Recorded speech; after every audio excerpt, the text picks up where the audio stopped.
Call the meeting to order for Tuesday, 23 March 2021 at 7 p.m. Confirming member access. As a preliminary matter, this is Robert Holland, the Shrewsbury Electric and Cable Operations SELCO Commission Chairperson.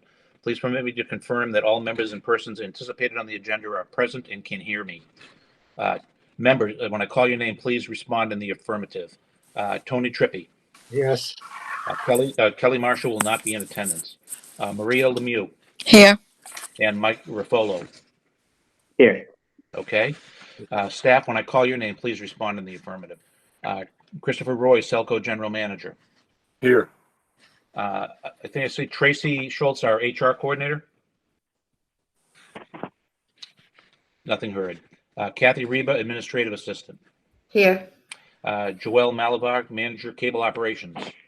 Here. Jackie Pratt, Director of Integrated Resources and Communications. Here. Thank you. Yep, enough? that's correct. Yeah, the new titles, I'm sorry. Jonathan Malabar, Senior Systems Engineer. Here. Okay, Ralph Iacarino, Electric Systems Manager. Here. John Laverty, Manager, Electrical Ops. Here.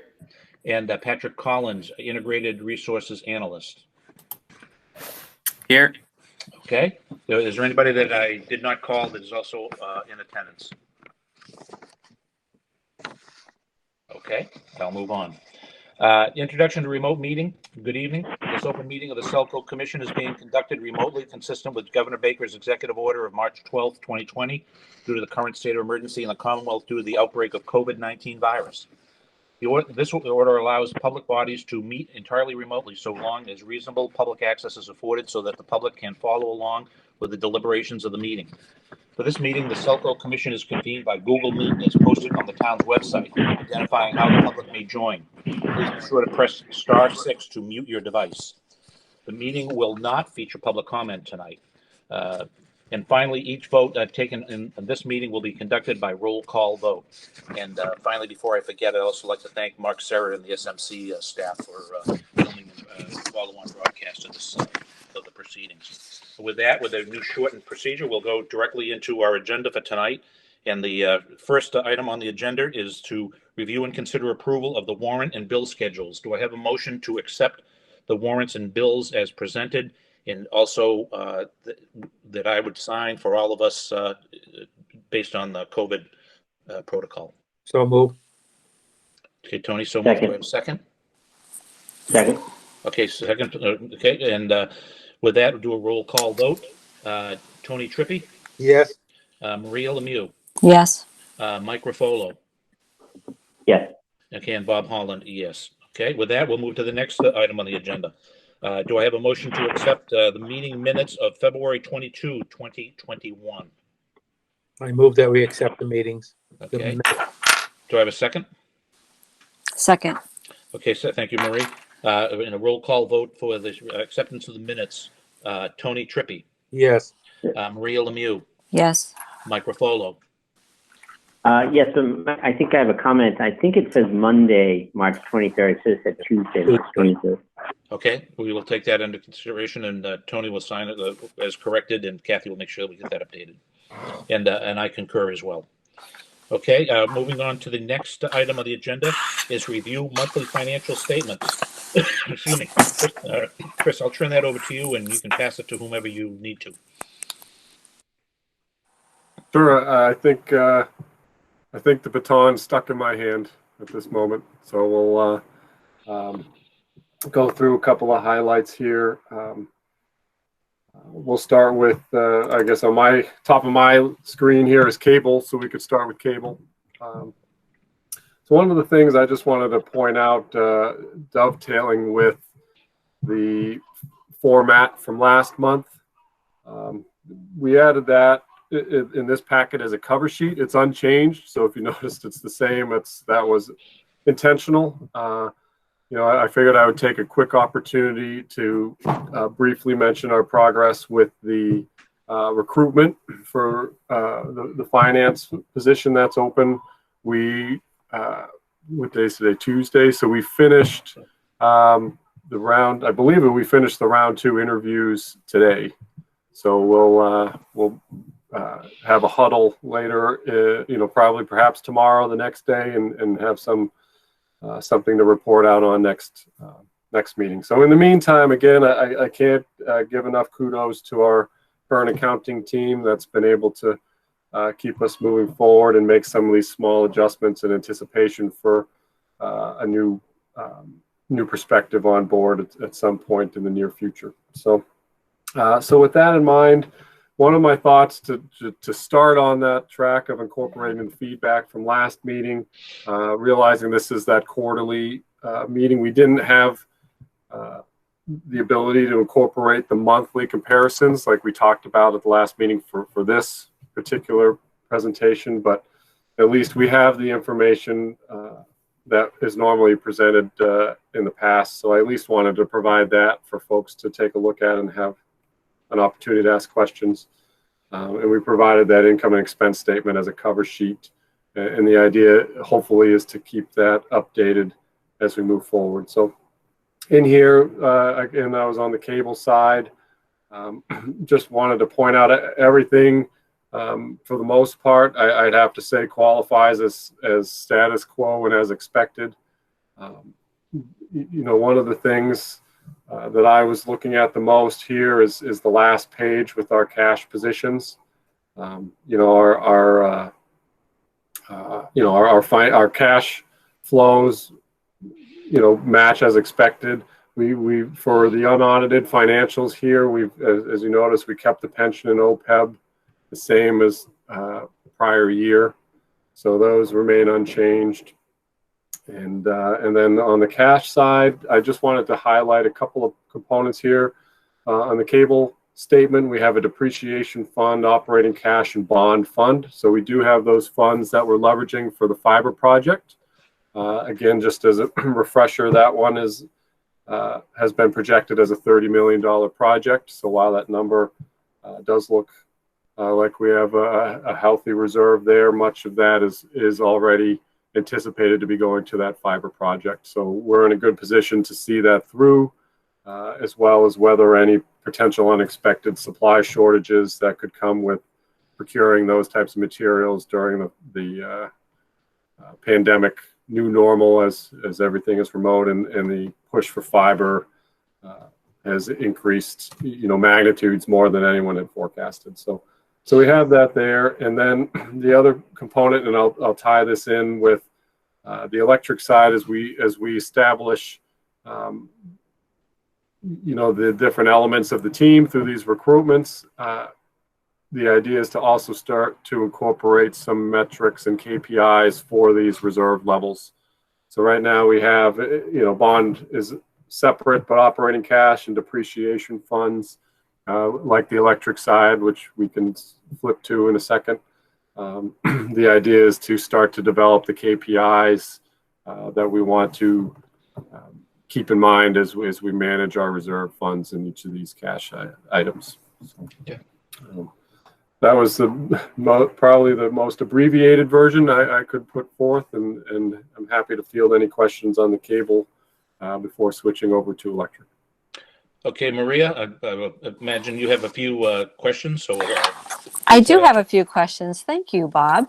Okay, so just looking at the statements that you provided us with, I'm assuming that this budgeted statement with the 5-year average, and then the financial statements are as of December 31st, 2019. These are the numbers that are being audited right now? Correct. Okay. And then my question on the cash is, so the $14,000 in the bond fund is what's being used for the fiber project, and then the balance would be coming out of the depreciation fund?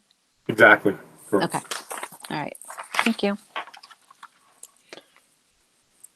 Okay. Any of the other commissioners have questions? No. Okay. Do I have a motion to well, that was the basically cable. Did you have anything else on electric that you wanted to create, Chris? Sure. I'll switch over to the electric side here. So similar format. So the couple of talking points on that, one of the key differences, again, as everyone knows, but I just, in the theme of the KPIs and some of the metrics for reserve levels, on the electric side, we incorporate the power cost adjustment fund. And so currently, if you see that on page 1 of the cash statement, the cash statements here, page 1, we have 1.5 million currently in the power cost adjustment fund. So one of the things that we're looking at is, oh, there's Stacy. See, just in time to not take the baton. But the power cost adjustment fund, one of the things we looked at is, with as markets evolve, what is the appropriate reserve to have in that power cost adjustment fund? We have some holdings at MWIC for that. We have the not on the docket for this, but Jackie and Patrick and Ralph have been looking at the GTA, the generation transmission adjustment need there, and also incorporating some of our our REC activity, the renewable energy credit activity. So that's one of the things we'll look at. Again, having that reserve is nice, and I just wanted to merely point out that's one of the things that we are looking at in terms of setting some targets for what that reserve should be, and perhaps it stays the same or adjusted. I just wanted to note that it's one of the differences. One of the other points that I wanted to point out here as I scroll through, same thing, we carried over the OPEB and pension, so those numbers look the same. And then so on the electric side, similar, we have several other funds, the Depreciation Fund, PCA Fund, the other funds in construction. I personally consider that as part of the Depreciation Fund because it's available for use for infrastructure upgrades and investments. So that's kind of, is one bucket for operations. There's our operating cash. Another metric just that I think is worthy of investigation with the team is, what's looking at the power supply horizon, how much operating cash is good to have in reserve to make sure we can pay the bills over, again, subject to discussion, 6-8 months or so, should something happen. So that's basically baked into the resiliency measure of our financial metrics. And then the Century Bank lockbox and petty cash. So just straightforward there. So, well, Christopher, I acknowledge and positively your comment about the reserve funds for the for out months for payment, because they played a critical role, I think. Correct me if I'm wrong, Stacy, that when they did the bond rating for the town initially to establish the AAA bond rating, was one of the things that we could show was that because we had public utility and the fact that we had such a solid number in reserve to show that we could cover bills for for several months should any certain major catastrophe or whatever occurred. So that was a big plus on the staff that for the SELCO team. So just I reiterate that I truly agree with the fact that keeping reserves are in our best interest for not only SELCO but for the town in general. Yeah, Bob, I totally agree with you. I think we're in a good spot, and the cash is in a good spot. So, I think you're all right with everything. Yeah. Well, I miss working with everybody, though. I did want to say that. I'm sorry. Okay, So, let's go. all right, I'm going to shut off my microphone. Oh no, that's all right, because we have to have Maria ask some questions. Uh-oh. Oh, you put me on the spot here. I didn't really have a lot of questions, again, because we're not looking at anything on a monthly basis, other than looking at what our balance is in cash. But I guess, Chris, my question would be, if you're looking at what's the appropriate level to keep in the operating cash, what would you do if, like, say you had extra, where would you want to move that to? Something that was more interest bearing or investment wise? Is that your goal? Great question. So I think the answer to that is also largely related to power supply. So one of the things that we're also looking at in the bigger picture, typically, I guess not long ago, I would probably more easily answer that with, put it in the depreciation fund and we could engage in other infrastructure type of projects. But I think one of the things we're facing as we get compared to other state initiatives like Mass Save in terms of rebates for, like, one that folks are familiar with, solar, or, we're facing strategic electrification and batteries. Do people want batteries and thermostats? We're ramping up our partnership in MWIC with it's a platform called Virtual Peaker.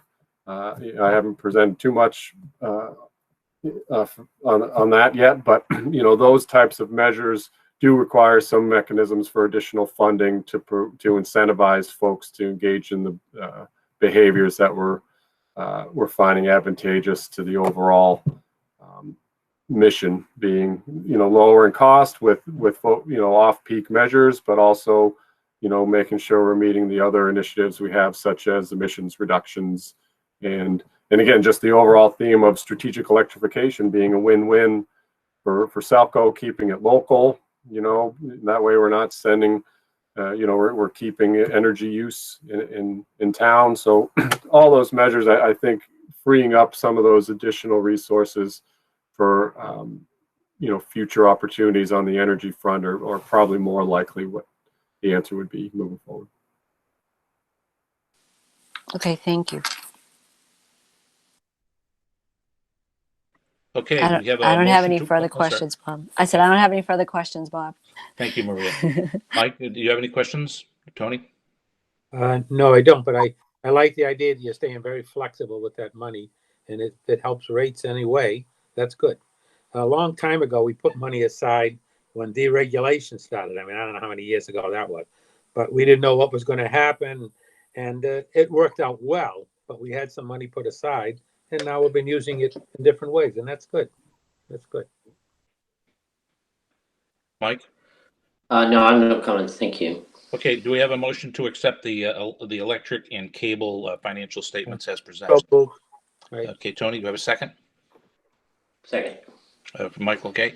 Roll call vote to accept the electric and cable financial statements as presented. Tony Trippi. Yes. Maria Lemieux. Yes. Mike Ruffolo. Yes. And Bob Holland. Yes. Okay, with that, we will move to the next item on the agenda. Should I be able to find my copy of the agenda here? And that would be the review and consider vote of the self-insurance trust voting representative. And Christopher, it looks like it's in your wheelhouse, so I'll turn it over to you. Yes, sir. So on this one, this came through as any organization engages in. There's a variety of insurance policies that we hold to protect our assets. So one of these is the self-insurance trust fund, and on that, the participants in that also get to be a voting representative. And so historically, that has consisted of a primary and an alternate. And in this case, in preparation for their March meeting next week, they realized Mr. Hale's name is still listed as the primary, and the only way to change that is through an official board vote. So this is the standard paperwork in order to appoint myself in Mr. Hale's place to represent us on the municipal self-insurance trust fund. And then with an alternate, historically, that was Mike Quidadamo, but that position's being vacant. So a lot of this insurance and risk is often followed to integrated resources as well. So Jackie very kindly volunteered for that. Okay. All of the commissioners have a copy of the paperwork that's involved with that just pretty much standard changing Michael to Christopher's name and Mike Quintadamo's name to Jackie Pratt's name. With that, do we have a motion to approve the self-insurance voting representatives as presented? I move that we approve the self-insurance, whatever, Yeah. as presented. I got it, Tony. Do you have a second? Second. Okay, Maria. Okay, a roll call vote to accept the self-insurance voting representatives as presented. Tony Trippi, Yes. Maria Lemieux, Yes. Mike Ruffolo, Yes. and Bob Holland, yes. Okay. That'll require a signature, and we'll get those signed tomorrow. Okay. With that, we go to the next item on the agenda, which is actually good news for our viewing public, because if you're viewing, you probably have cable in your house, and if you do have cable in your house, then you want to pay attention to this. So we have review and consider approval of the sports fee credits. And Chris, are you going to run with that? Well, if I may pass the baton to Jackie, she did the legwork Yep. for this. There we go. Sure. Jackie, the floor is yours. Sure. So a little background. With some of our sports programmers, we have a performance minimum built into our contracts. And due to the pandemic in 2020, one of our programmers missed the mark in terms of live games that were guaranteed for our viewers. As a result, they have issued a refund to us, which is really a refund to our customers. So we're here to request that we pass that refund on to the ratepayers who actually didn't receive the programming that this particular sports channel had guaranteed to them. In this instance, the amount's actually going to come through in two tranches. The first one's already come through, and we're not 100% sure on the numbers for the second one, so we'll probably come back to you once that second disbursement happens to request a second sports fee refund to the customers. But at this point, the dollar value of it is $12.55 to customers who are on the expanded basic, commercial expanded basic, TiVo or commercial TiVo packages, and $10.92 to those customers who are on the expanded basic senior package. And we're proposing that that dollar amount be refunded to those customers with April billing. So if you pass that tonight, we'll make sure that that will show up on the next bill that goes out. Very well. Any questions from any of the commissioners as to where Jackie's headed with this? It looks like it's basically monies which dutifully belong to the customer who did not get what they thought they subscribed to. So with that, do we have a motion to accept the proposal for the sports fee credits? I so move. Okay, do we have a second? Second. Okay, and a roll call vote to approve the disbursement of those funds. Tony Trippi, Maria Lemieux, Yes. and Mike Ruffolo. Yes. Okay, and Bob Holland, yes. Okay, this brings us to the final final agenda item on the open session, and that's just a review of the general manager's highlights. And Chris, Mr. Roy, I'll turn it over to you. Sure, thank you. Starting with the general overview, just a very quick update on the 93 Centec opportunity. So we did hear from the Worcester Business Development Corporation that they are interested in gifting that land to SELCO. And so just as a foreshadowing of following the same process as the Worthington land acquisition, their one request was that we just cover the legal fees to see that transaction through. And so since we have just done this a few months ago, I think that process is still fresh in people's minds. So, that's a fairly affordable sum of money, I think, to go through that process to secure that property. And I just wanted to more formally point out a couple of thoughts we had, where I think one of their interests in gifting it is from your traditional development opportunities, it's not that favorable of a parcel. It's small. I think it's around half an acre, and it's long and narrow, so there's really not a lot you can do. But from our standpoint, as we started talking about it, as we mentioned last month, there's certainly, I think, a substantial value in protecting the underground infrastructure that's already there. but leveraging actually even some of the question from the financial statements, you know, where some of our funding that we have could be used for some new projects, such as a charging station would fit on that site. You know, the cabinet for other infrastructure, cabinet placement on that site would fit. You know, we did spend, as we look to ramp up our presence in the EV charging arena, you know, that is on the outskirts of town, but at the same token, there's merit there because there are other facilities in that area, namely a train station, there's Tufts Vet School, there's the Job Corps. So there's other areas over there that could leverage the EV charging infrastructure, which in combination with responsible use also is good because that's additional revenue and sales on that component, in addition to also participating in some of these broader state initiatives where they're looking to deploy more of this infrastructure across the Commonwealth. So I think what seemingly looks like you know, a challenging parcel for traditional economic development purposes, I think we're in a good position to really put that site to good use for other less traditional development. So that's ongoing, and just please stay tuned as we seek further authorization and approval from the board to make that official. And I believe, just the other point, I believe Kristen Loss is already considering a placeholder on the town meeting warrant to make that official there through town meeting as well. A couple other larger activities on the legislative front. Folks may have seen this across the news, but Beacon Hill, I have not seen the latest that the governor has signed. He had 10 days to do so, but the House and Senate both passed the climate bill S9. That's significant because that also incorporates the regulatory language, if you will, for municipal light plants as it pertains to our contributions to emissions reductions in the Commonwealth. And so though that language is incorporated in that, and they also incorporated quite a few of the governor's suggestions. So from what I read, the outlook that he will approve that within the 10 days is high. It's likely that that would happen.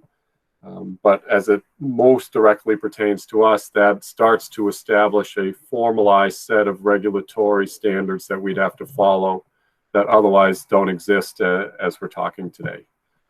So we monitor that, and the MLP sector has had substantial input in that. So none of it is a surprise. So that's all good. And again, I believe at a recent meeting we had talked about SELCO's in a good position anyway, as we have maintained a high percentage of non-emitting resources in our portfolio along the way anyway. So so it's again just another benchmark I think that we can use as we continue to make progress to show that we're not just meeting these targets, but we're also exceeding the targets and being a leader in this space. So so this bill starts to formalize those benchmarks. Hey, Mr. Roy, I did send a request over to, just an email to you today about being that I'm on the Beal reuse committee, and we're getting ready to propose a plan or way ahead. I'm trying to find out, we as a municipal light plant know what our new requirements are coming down the pike, but are there more legal, or more legislation coming down as far as construction, which is going to affect over the next few years, more probably from the planning board or the building inspector side of the house, the efficiencies for better construction, whether it be insulation or using electrification or whatnot, that we can also incorporate in the paperwork as we go forward for the Beal School reuse, to make sure that whoever does the improvements on that property builds something not for today's standards but for the future. Sorry to bother you on that, but if you could just.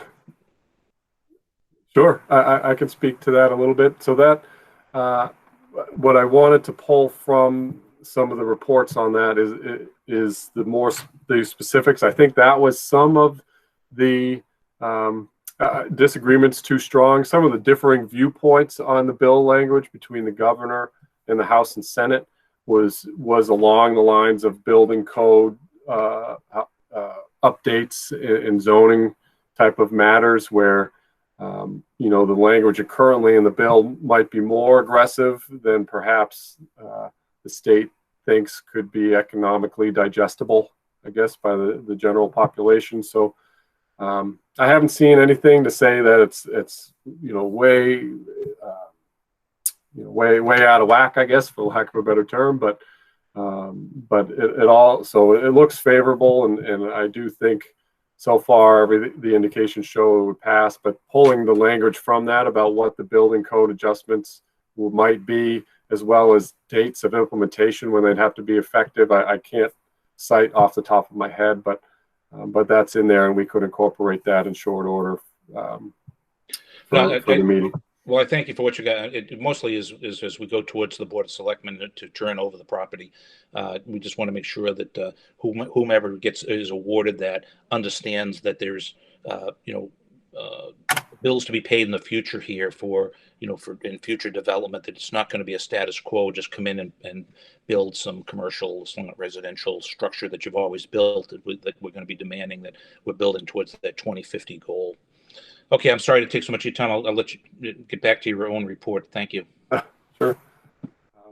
So somewhat related to that, part of that report, again, it was a long one. I had to throw it in there, a 69-page report of legislative activity. So of the 69 pages, really only 8 bills were really targeted at MLPs. The rest we were incorporated as part of other business largely related to either green communities or climate related adjustments. So I just wanted to call attention again to pare down that report a little bit. The couple that were most interesting, at least for me in the short term, as I'm sure most are familiar with, perhaps more than I am, but the HD 2381. So every year, especially years with larger storms, there's legislation introduced to help communities that don't have municipal light plants, gain a little bit more control over that. So we had a lull over the last couple of years, but HD 2381 is the latest iteration. And I think, I just wanted to opine is the word that comes to mind on that just a little bit. And as we continue to lead the way, especially organizations like SELCO, really as we start to innovate and hit these targets in a much more aggressive fashion than the other utilities, that in conjunction with our lower rates and high reliability are starting to make it a really difficult argument to say, well, hey, what's going on? And one of the things that, again, I don't want to take up too much time on this, but, when the public power model was introduced by President Teddy Roosevelt, the idea was public power as the benchmark. And so as we demonstrate the fact that we can be leaders in this space, not just in rates and reliability, but also these other innovative areas, now that benchmark becomes a much more holistic viewpoint that, again, neighboring communities will find compelling to say, well, wait, why can't we have that? So we monitor that to see, how that might impact SELCO. And we have seen that on the broadband side from, to tie in some previous reports where, we have been engaged by Worcester to say, hey, we're having struggles with our incumbent telecom providers. And we hear, SELCO's doing a good job. So how can, is there any way you could help us, or how can we have what you have? And so that's also, I think there's increasing extension of that into the electric side. And the last point that comes to mind is an additional punctuation on that is what's happening in Connecticut with the debacle of Eversource's performance in the wake of Hurricane Isaias. And then you have, Eversource who, Jim Judge, the CEO, wouldn't even come out and talk to anyone and highlight that. And then on top of that, they started piling on rate increases, so PR down there for the Eversource side is really at an all-time low. And, you know, it's a small world, so everyone starts talking and you see some spillover. So there's been activity on that that I thought was noteworthy. And then, and I guess I made some of those points in the text. So, and then the other ones, again, I have a couple of emails out to get a little more description on that. But there's some interest in again, making more MLPs a more specific green community partner. You know, I know in Shrewsbury is included, town of Shrewsbury is a green community. But I guess there's some, you know, that's partly because we serve or I wouldn't even say partly, that's because, you know, so a lot of that is because we're able to serve customers outside of Shrewsbury in particular, where you have some in Northborough that leverages our ability to participate in some of those other programs. And so some of this is driven by those communities that don't have any customers outside of their community's borders, and they want to be a part of these other programs as well. So that's what that meant there. And then on the actual project front, I'll just pull out some key highlights there. So one of the things that we can see the projects, but I actually should tie in one other update that was from earlier today. My hope, so with the on the federal level, with the change in the election status, President Biden had appointed a new FERC commissioner, Commissioner Glick, as the chair of FERC. And so today we had a coordination call, you know, to engage with the Commissioner Glick's office, potentially tomorrow, I believe. But one of the coordinating components is that, you know, one of the things that, you know, I was asked to contribute as part of that meeting is highlighting some of Shrewsbury's activities with respect to how FERC can help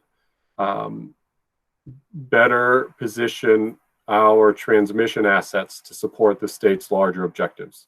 And so Shrewsbury is an example of one that's already done that through some of our investments in the Centec substation with the peaking generation unit.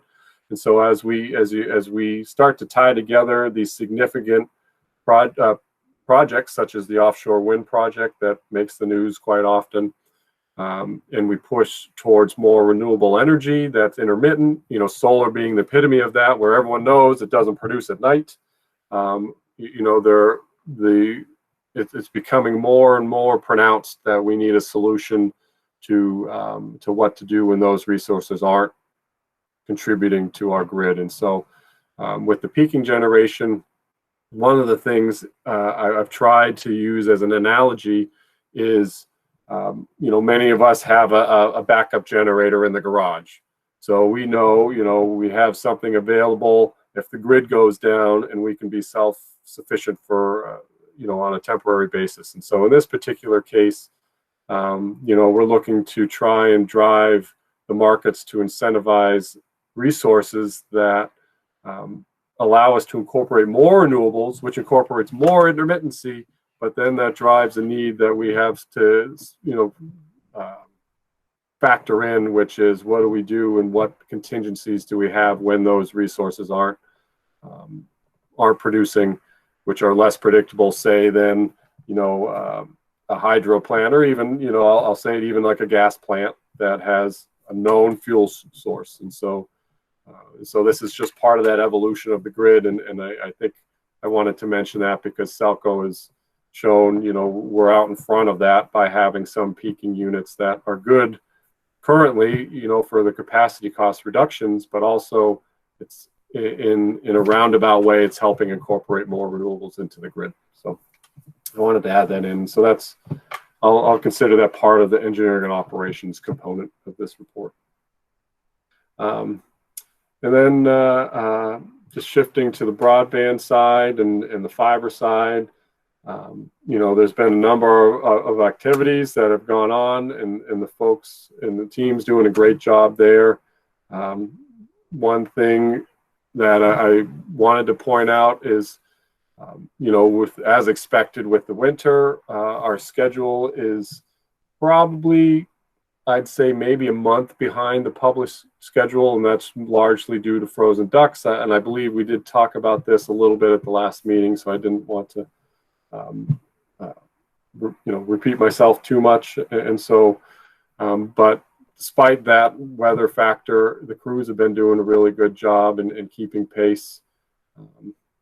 And so we're on track there. And as we talked about with the finances, we have the funding available. So, I'm still encouraged to, by that town meeting vote when it was, the questions were, why can't we get this done faster? And so, we keep that in mind as we try and continue to make sure we're as efficient as possible to get this out to the masses as soon as we can.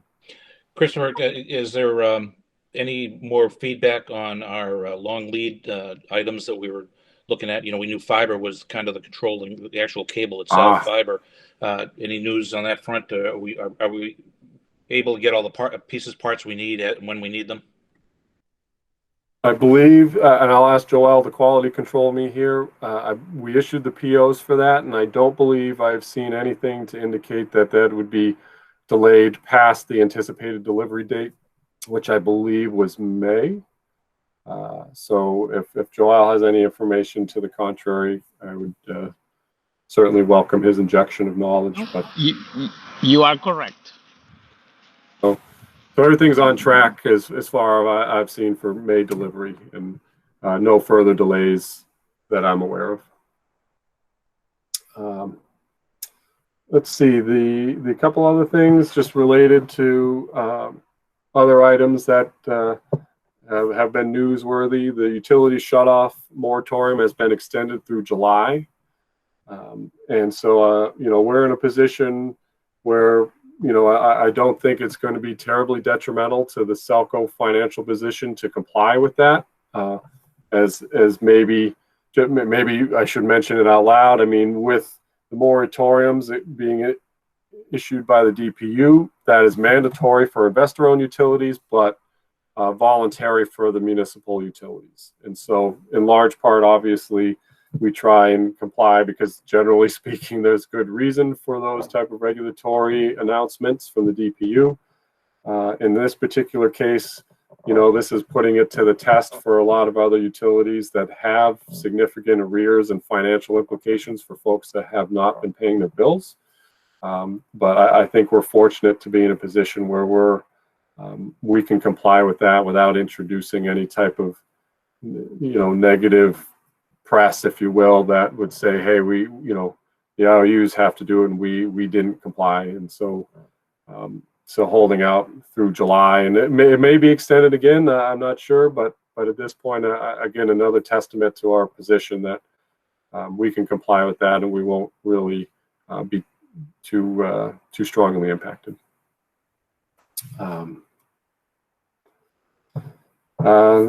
The other one, just the residential fiber speed upgrade, just to be concise here on the closing couple of points. I think that's another great plus here. Again, as more and more folks are working from home, or continue to work from home, I should say, not only are now many going to see this credit that we just talked about at the prior agenda item, but also now we're going to be boosting their internet speeds.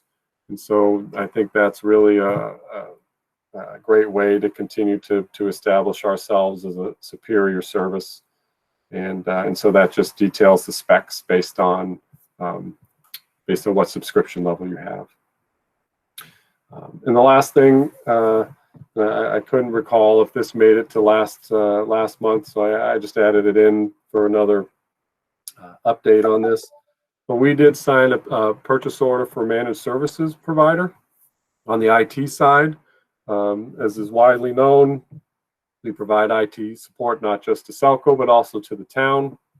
And one of the things that I think was worthwhile was to bolster our ability to provide increased service level response times. And by response time, I mean tickets. Not just emergencies, increase the depth chart a little bit, to make sure if people are out, whether, again, the COVID world, whether out on quarantine, vacation, or otherwise, we added that through the managed services provider. So we've significantly increased our ability to provide IT support to the town as well as SELCO. It goes without saying. And so that process has started. It's a 90-day ramp up from the signature of PO, which I believe was 2 weeks ago. And again, the company, hopefully, it seems like might be a little bit ahead of schedule. So rather than, a June horizon, we might be talking May to full implementation.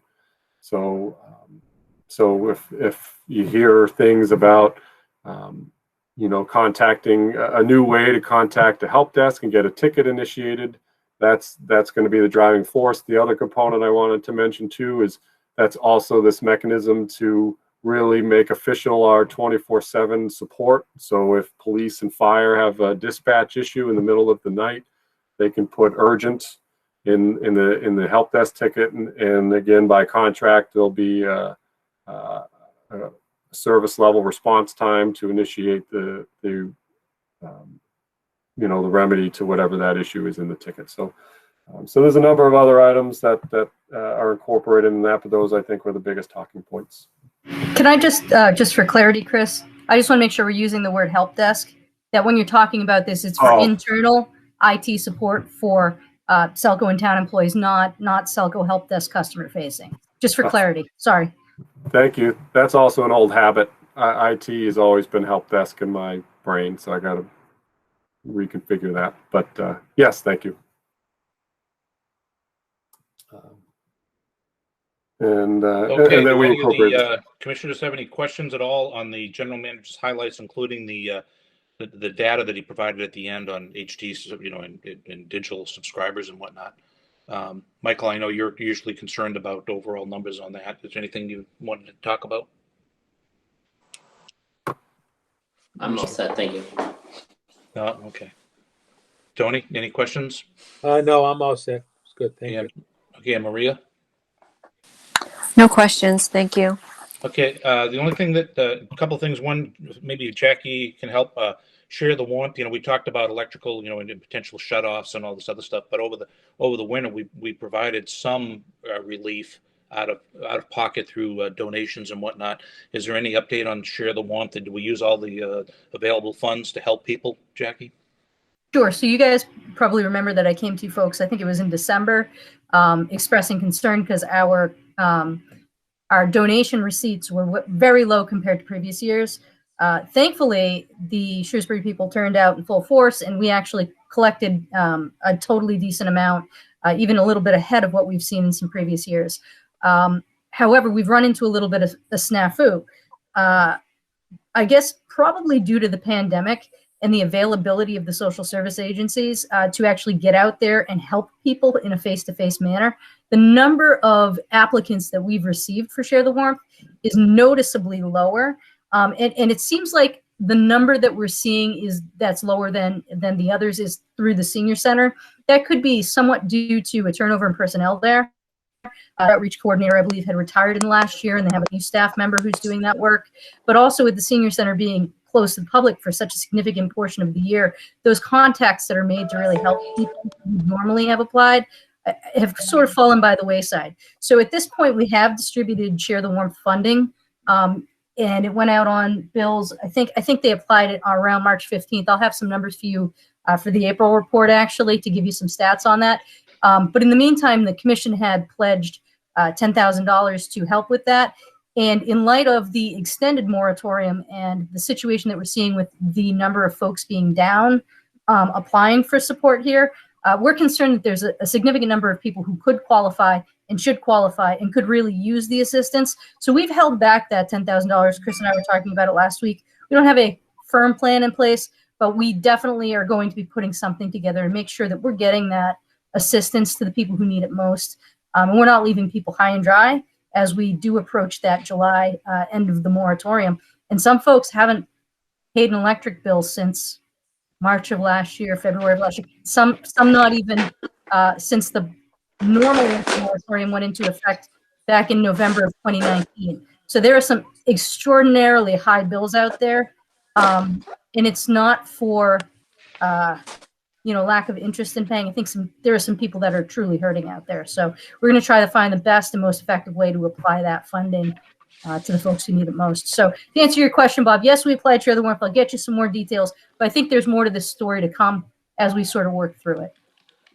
Yeah, I just want to make sure that all the available funding that we have goes to the folks that need it, especially this pandemic. Like you said, some people haven't been able to pay electric bills, utility bills since March, April of last year, and so they may be, if we can reach out to them or through the senior center, maybe get them more involved on it. I know they've been very they've come up to speed on a lot of things with the turnover they've had over there, so maybe they'll help us out as well. Okay, great. Hey, and only other thing I need, it's a technical question for me in my very, walk before I can run.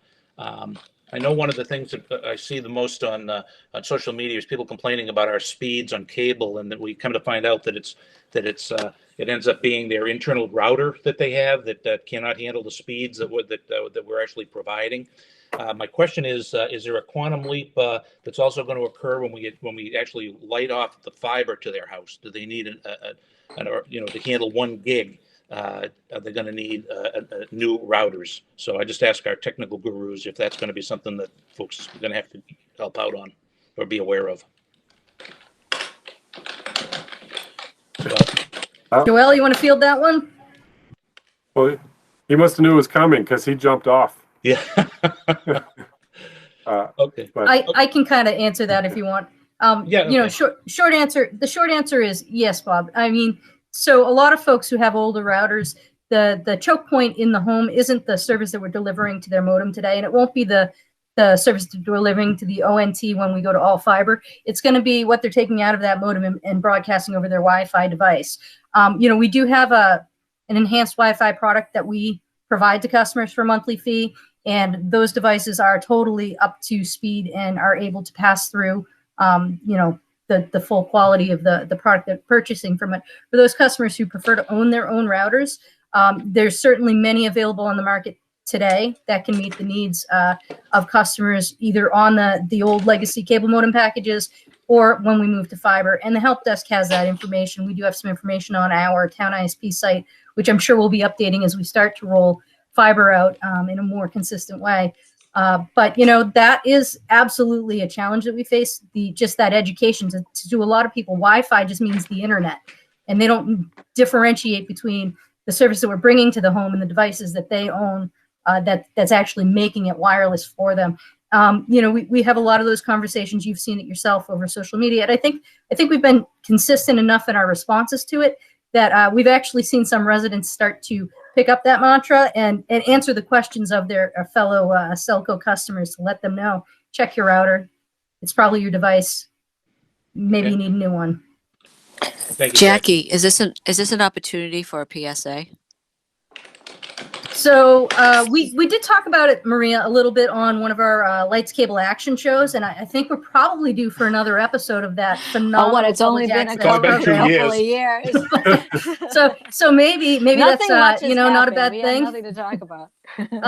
No, truly, one of the things that we do is every now and then we include an informational article like that in our newsletter. We do have information about it on our website, and as we start to move forward, we've got some new Wi-Fi devices that are coming into the mix here. I know Joel is working on upgrading to the next generation of our Wi-Fi routers for the enhanced Wi-Fi product. So you'll be hearing more from us from a marketing perspective on that product. And I think a lot of the educational component will come in that marketing communication about like, hey, make sure you're getting the most out of your internet service. Make sure your router is great. And hey, do you know we have this product? So right now we're just sort of waiting for that next gen router to be available to us before we go big time into that. Okay. Thanks. Hey, Chris, I think they pretty much covered everything. I'm going to check with the board member. Does anybody have any other issues before we make a motion to close this open hearing and move into executive session? Tony, any questions? No. Okay. Maria? No questions. Thank you. Okay. Michael? No questions, thank you. Okay, and neither do I. Have asked them all already. I'm sorry to hog the show. So with that, I'm going to make a motion. I'll read this motion, and then we'll have somebody actually make the acknowledgement of the motion, and we'll second it. is that we want to close the open session. We want to enter into executive session with respect to MGL C30A, Section 18-25, to consider or interview applicants for employment or appointment by a preliminary screening committee if the chair declares that an open meeting will have a detrimental effect in obtaining qualified applicants. Provide, however, that this clause shall not apply to any meeting, including meetings of a preliminary screening committee to consider and interview applicants who have passed a prior preliminary screening. With that said, let me put it in English, is that we want to review the applications for the SELCO scholarships. But this is the closest that comes to by law to be able to go into an executive session to do such. So that's what we're headed. So do I have a motion to accept that proposal to go into executive session? I move that we accept it. So moved. Okay, and Michael, I'll take that as a second. Second. Okay, we'll do a roll call vote to close the open hearing and to reconvene in about 5 minutes in executive session. So with that, Mr. Trippi? Yes. Okay, Maria Lumia? Yes. And Mike Ruffolo? Yes. Okay, and Bob Holland. So at time 7:57, we've secured the open session. Thank you all. Thanks. Have a good one. Okay.